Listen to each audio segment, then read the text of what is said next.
From endowments to TikTok, how financial scams create generational scars. Today's topic looks like a consumer issue, something for the teenagers on TikTok to worry about.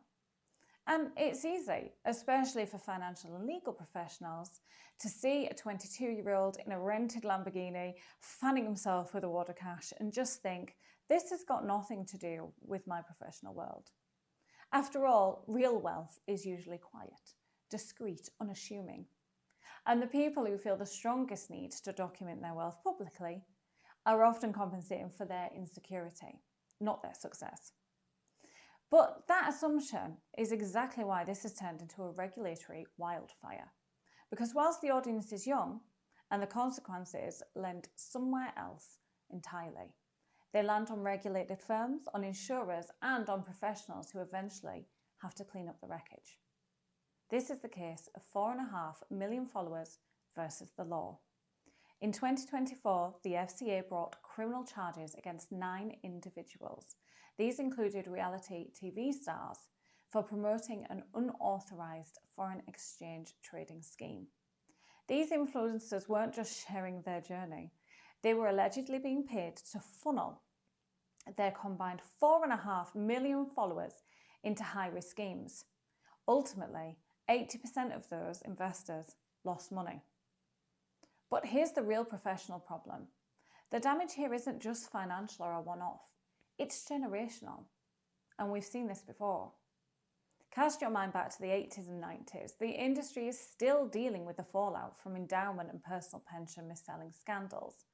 I still speak to people today, decades later, who refuse, despite the benefits, to open a pension because I just don't trust the system.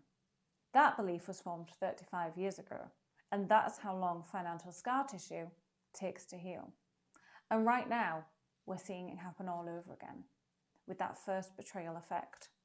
When a 19-year-old loses their first couple of grand to a rogue influencer, they don't just learn a lesson about social media, they develop an anchoring effect. They anchor investments with scams. They anchor finance into betrayal. And from that point on, they shy away from legitimate financial advice when they actually need it the most. They may stay invested in cash for decades, missing out on real wealth creation. They might also become inadvisable because their first interaction with finance just felt so dishonest. That's not just a bad month. That is damaged financial identity. So why are these finfluencers so effective? And how does it work so well? Well, there are 3 behavioural biases that explain most of this, starting with authority bias. For Gen Z, authority isn't a diploma or letters after your name. It's a blue check mark, follow accounts, social proof. And at that primal level, it's that old rule, safety in numbers. They also fall into the relatability trap. Us humans don't always look for the most qualified voice. They might look for the most familiar one, however. Someone who looks like them, is relatable, talks like them, and claims they've already escaped the grind. You know, they've found a quick, easy, get-rich way of making money. And finally, the optimism bias. The phrase, I did this and it worked for me, can help to bypass that part of the brain that says, and where's the risk warning? These stories are more human, more emotional. They feel safer than disclosures, than the old past performance is not indicative of future. But there's a huge professional fallout here as well.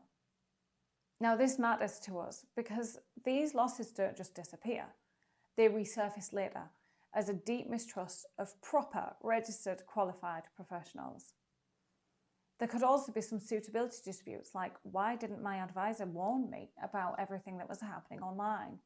And of course, consumer duty has changed a lot, where that silence becomes a risk. You know, the serious, sensible, often quite boring reality of long-term investing often can't compete with that glamour of speed that you see with these fast get-rich scams. But the FCA now expects us to anticipate this foreseeable harm. And where we've got a client who's clearly being influenced by meme stocks, crypto hype, or these finfluencer narratives, doing nothing is no longer the safe option. So what do we do? Well, you're going to have to ask some difficult and invisible questions like, not just what they read, but who they follow, and call out that education label. At the end of the day, if you're seeing a post where there's a referral link, then there's a massive conflict of interest. If there's a call to action, it's not education.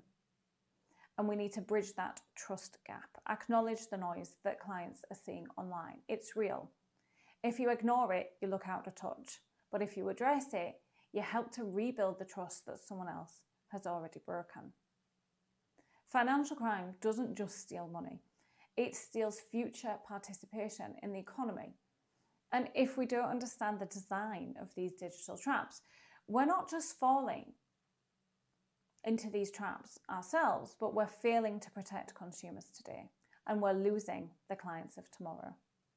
I'm Zoe Taylor, and this is Money Crimes and Human Minds, where we mind the money and we watch the mind.